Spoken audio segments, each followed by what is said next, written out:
Good morning, good afternoon, good evening to everybody. This is Kamlesh and I grant welcome to my YouTube channel Physics Talk. In previous lecture, we discussed laws of motions and we see motions, why anybody in motion, because the cause of motion is force.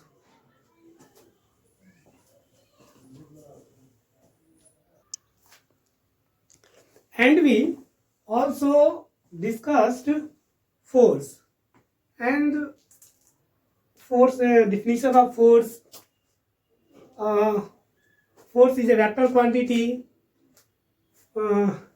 SI unit of force is newtons and which is denoted capital N. And dimension of force भी हम लोगों ने देख लिया था. अब आज के लेक्चर में हम लोग देखेंगे कि मोशन के पीछे का कारण तो हम लोगों ने देख लिया, बट उनके पीछे जो कारण था फोर्स का, क्योंकि फोर्स के कई दो टाइप्स होते हैं, बैलेंस्ड एंड अनबैलेंस्ड फोर्स. और फोर्स के किस टाइप के कारण कोई बॉडी मोशन में आ रहा था, तो इन चीज़ों को हम लोग देखेंगे, है कि नहीं. तो आइए बिना समय को व्यर्थ गवाए हम लोग आज का लेक्चर स्टार्ट करते हैं और देखते हैं कि टाइप ऑफ फोर्स क्या होते हैं. उससे पहले बता दें कि पिछले लेक्चर में हम लोगों ने कॉम्बिनेशन ऑफ ऑब्जेक्ट यानी of an object brings to, ये रिपीट कर दिया, डिफिनीशन में रिपीट हो गया था. तो आप इस रिपीटिशन को क्या करेंगे, खत्म कर लेंगे, यानी इस रिपीटिशन को एक बार मिटा देंगे, दो बार रिपीट हो गया था, इसे आप खत्म करके उस डिफिनीशन को फिर से करेक्ट कर लेंगे. ठीक है, तो आइए चलिए देखते हैं कि टाइप्स ऑफ फोर्स क्या क्या है. तो मेनली टू टाइप्स है फोर्स के. फर्स्ट है बैलेंस्ड फोर्स एंड सेकेंड है अनबैलेंस्ड फोर्स. और अब बैलेंस्ड फोर्स क्या होते हैं हम देख लेते हैं कि देखिए, जब आप किसी बॉडी पे फोर्स लगाते हैं, यदि आप बैलेंस फोर्स लगाते हैं तो क्या वो बॉडी में कोई मूवमेंट होंगी, क्या उस बॉडी में कोई मूवमेंट होंगी. तो देखिए, ये एक बॉडी सपोज कर लीजिए, एक बॉडी है नहीं, और इसके इस साइड से हम लोग F1 फोर्स अप्लाई कर रहे हैं एंड इसके जस्ट अपोजिट साइड से F2 फोर्स लगा रहे हैं नहीं. और कंडीशन ये है कि F1 और F2 एक दूसरे के इक्वल है एंड इसी ऑब्जेक्ट्स पर ऊपर से भी एक फोर्स लग रही है F3 और नीचे से भी एक फोर्स लग रही है F4, और जो कि F3 और F4 भी एक दूसरे के इक्वल है. इस कंडीशन में यह बॉडी का मूवमेंट नहीं होगा, क्योंकि बोथ साइड जो फोर्स की जो मैग्नीट्यूड है वो इक्वल है, यानी इसके अपोजिट डायरेक्शन में फोर्स की जो मैग्नीट्यूड है वो इक्वल है. यानी कहने का मतलब, हम इधर से भी सपोज कर लीजिए, इधर से हम लोग 4 न्यूटन का फोर्स लगा रहे हैं और इस साइड से भी उस ऑब्जेक्ट पर क्या कर रहे हैं, 4 न्यूटन का ही फोर्स लगा रहे हैं. क्या वो बॉडी मूवमेंट करेंगी? तो रिजल्ट होगा कि नहीं. अगर सपोज कीजिए कोई ऊपर से नीचे की तरफ फोर्स लगा रहा है 6 न्यूटन का और नीचे से भी एक फोर्स लगा रहा है 6 न्यूटन का, तो भी वो बॉडी क्या करेगी, मूवमेंट नहीं कर सकती, है कि नहीं. तो इसके यानी इसका जो रिजल्टेंट फोर्स होगा वो 0 के इक्वल होगा. कितना होगा, 0 के इक्वल होगा. एंड इस कंडीशन में ये बॉडी मूवमेंट नहीं करेंगी और इसी को हम लोग कहते हैं बैलेंस्ड फोर्स. तो डिफिनीशन है कि if the magnitude of all the forces apply on an object is 0, यानी इस बॉडी पे जो रिजल्टेंट फोर्स होगा वो कितना होगा, 0 होगा, जिसे हम क्या कहेंगे, बैलेंस्ड फोर्स कहेंगे. यानी क्या कहेंगे, बैलेंस्ड फोर्स कहेंगे, है कि नहीं. तो ये थे बैलेंस्ड फोर्स. अब हम डिस्कस कर लेते हैं कि अनबैलेंस्ड फोर्स क्या होते हैं. तो when the magnitude of the forces applied of an object not 0, यानी जो उस पर फोर्स, उस बॉडी पर जो लगाया गया फोर्स है उसका रिजल्टेंट फोर्स 0 नहीं होना चाहिए. कहने का मतलब, सपोज कीजिए मान लीजिए कि एक बॉडी पे हमने लगाया इधर की तरफ से 4 न्यूटन का फोर्स एंड जस्ट इसके अपोजिट लगाया 8 न्यूटन का फोर्स, तो बताइए क्या वो बॉडी मूवमेंट करेंगी? तो आपका कहना होगा कि हाँ सर ये बॉडी तो मूवमेंट करेंगी, क्योंकि इसके अपोजिट साइड में फोर्स की जो मैग्नीट्यूड है वो डिफरेंट है। और यदि जिधर की तरफ फोर्स का मैग्नीट्यूड कम होगा, बॉडी उधर की तरफ क्या करेगी? डिस्प्लेस करेगी। तो है कि नहीं? तो ठीक है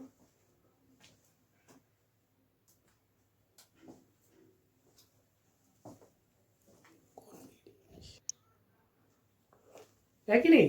तो चलिए सपोज कीजिए ये एक बॉडी है और आप इस पे क्या कर रहे हैं? फोर्स लगा रहे हैं इधर की तरफ, जो कि F1 है, एंड इसके जस्ट अपोजिट डायरेक्शन में आप फोर्स लगा रहे हैं F2, है कि नहीं? और ये F1 और F2 इसकी जो मैग्नीट्यूड है वो अलग अलग है। एंड एक फोर्स आप नीचे की तरफ अप्लाई कर रहे हैं जो कि है F3, एंड ऊपर की तरफ F4 है। तो इसकी जो रिजल्टेंट फोर्स होंगी वो 0 के इक्वल नहीं होंगी, यानी F1 plus F2 plus F3 plus F4 is equal to not 0। तो हम लोग कहेंगे कि ये अनबैलेंस्ड फोर्स है। यानी इस कंडीशन में क्या होंगी? ये सपोज कर लीजिए कि F1 greater than less than F2 and F3 is less than F4। तो इस कंडीशन में क्या होगा? F2 की तरफ बॉडी क्या होगी? डिस्प्लेस होगी।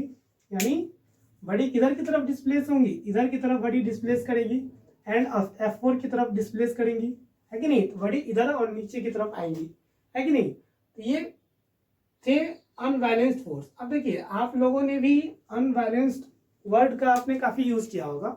जैसे जब आप गाड़ी चला रहे होते हैं, बाइक या फिर अन्य कारें वगैरह जब आप चलाते हैं, तो देखते हैं कि जब कोई कार मोशन कर रही होती है तो उसमें अचानक से जब ब्रेक लगाई जाती है, तो गाड़ी अनबैलेंस होने की कोशिश करती है, या फिर अचानक से जब गाड़ी की डायरेक्शनें चेंज हो जाती है तो गाड़ी अनबैलेंस हो रही है कि नहीं? या कहें कि गाड़ी की स्पीड में जब अचानक से इंक्रीज होती है तो गाड़ी अनबैलेंस्ड होती है। तो अचानक से गाड़ी की स्पीड बढ़ना, या फिर उस गाड़ी में ब्रेक लगना, या फिर गाड़ी के अचानक से डायरेक्शन में चेंज होना, ये सभी का कॉज कहीं ना कहीं फोर्स ही है। फोर्स ही तो है कि नहीं?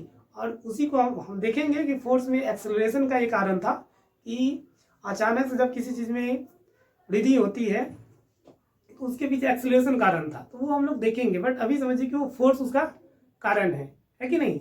फोर्स के कारण ही ऐसा हो रहा था। तो ये थे आपके अनबैलेंस्ड फोर्स। अब हम देख लेते हैं कि आपने गाड़ी में सफर किया होगा, और जब ड्राइवरों के द्वारा, जब बसेस में आप सफर कर रहे होते हैं तो ड्राइवर के द्वारा जब आप ब्रेक लगाई जाती है तो आप आगे की तरफ झुक जाते हैं, या फिर कोई रुकी हुई गाड़ी अचानक से जब चलना प्रारंभ करती है तो आप पीछे की तरफ झुक जाते हैं। तो इसके पीछे कारण क्या है? तो आइए इस लेक्चर में हम इन सारी बातों को देखेंगे भी और समझेंगे कि किन कारणों से ऐसा हो रही है। तो इसे आप लिख लीजिए जल्दी से, और आगे हम लोग डिस्कस करेंगे कि ये सब किन कारणों से हो रही थी, और बात करेंगे इनर्शिया की, क्योंकि ये इनर्शिया का ही कारण था। ठीक है, चलिए।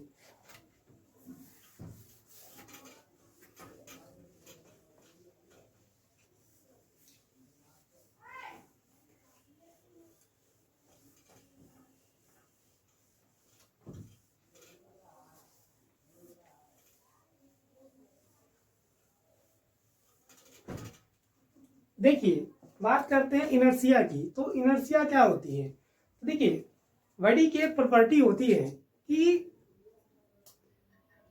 कोई बॉडी यदि मोशन में है तो वो मोशन में ही रहना चाहती है, अगर सपोज कि जो उस पर कोई फोर्स लगा करके उसको हम लोग क्या कर रहे हैं, रेस्ट में लाने की कोशिश करें, तो ऑब्जेक्ट के अंदर एक ऐसी प्रॉपर्टी है जो उसकी विरोध करेंगी, एक ऐसी प्रॉपर्टी है जो उसमें क्या करेगी, विरोध करेंगी। यदि हम उस जो बॉडी मोशन में है उसे आप रोकने की कोशिश करते हैं तो वो बॉडी क्या करेगी, अपने आप को उसको अपोज करेगी। या फिर कह देते हैं कि यदि कोई बॉडी रेस्ट में है तो वो रेस्ट में ही रहना चाहती है, अगर आप उसे मोशन में लाना चाहेंगे तो वो क्या होंगी, अपोज करेंगी उसको, है कि नहीं।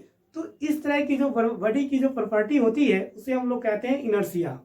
क्या कहते हैं, इनर्शिया। तो आइए इसका डिफिनीशन हम लोग देख लेते हैं, इनर्शिया की डिफिनीशन क्या है। तो लिखिए inertia.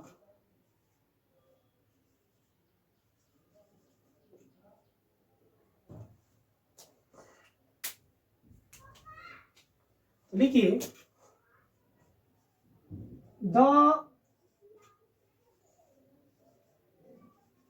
the tendency of an object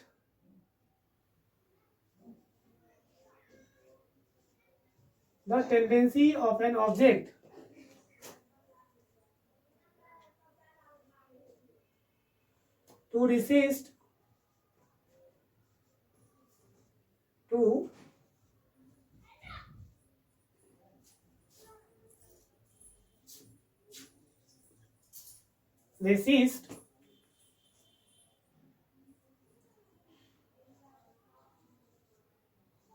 any attempt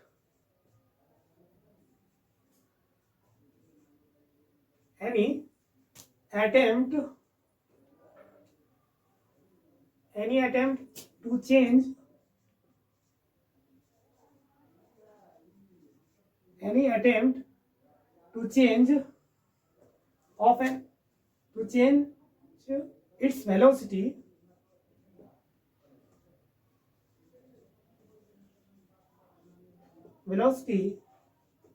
is called inertia।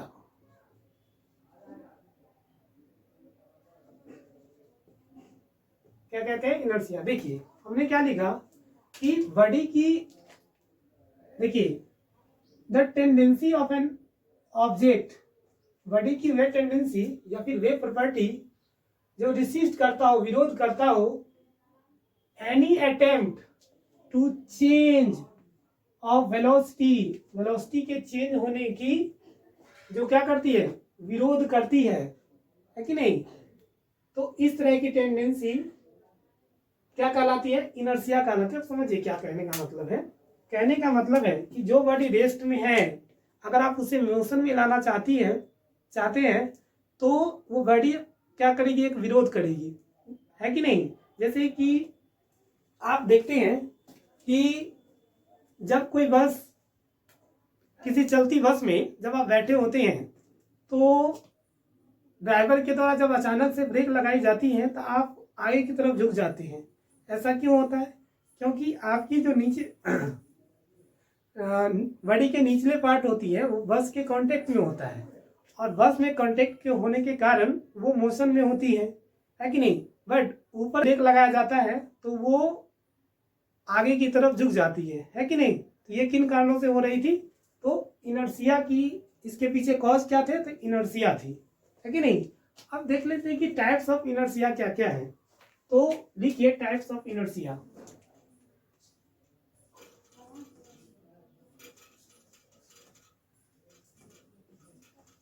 Types of inertia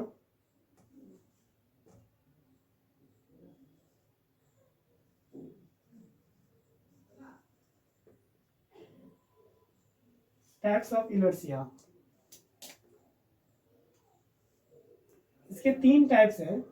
लिखिए पहला है inertia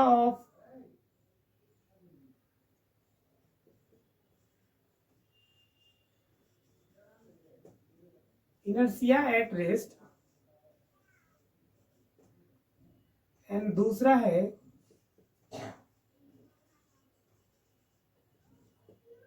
inertia at motion, and third है inertia at direction.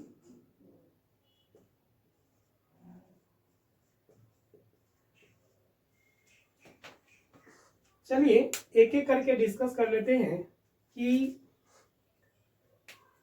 First of all we discuss inertia at rest.